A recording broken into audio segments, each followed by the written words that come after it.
Brilliant Fishing back again. Good morning to you. Today we're going to talk about trolling real quick. Got a couple tips for you. If you know anything about trolling for striped bass or long line trolling for crappies, you know that depth control is all about the length of line you let out.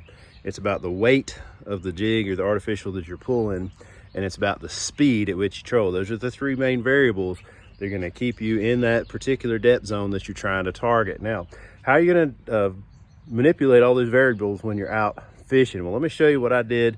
Kind of helped me out quite a bit. All right, so the first thing I did was for long line trolling, so I've got my different weight jig heads, and then what I did was I just created a handy dandy little chart right here. And what I did was I just put down the speeds across the top, put my different jig weights down this side, and then what I did was I just went out and I just played around with it. So just got out on the lake, tied on a particular length jig head. I make the same length cast. It's about 75 feet. And then I just put those numbers down. When my jig bumps bottom, you know, let's say I'm going 0.8, I've got a 75-foot cast, and I've got a 1/16 jig head. What I'm gonna do is I just write that number down.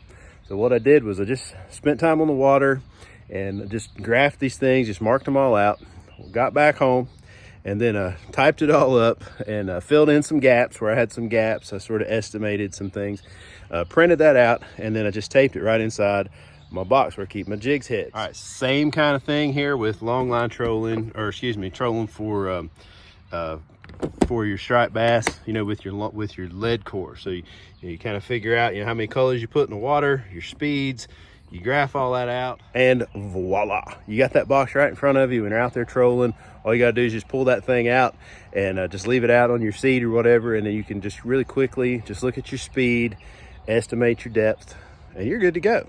All right, again, this is Jason with Brilliant Fishing. Hope you have a great day on the water.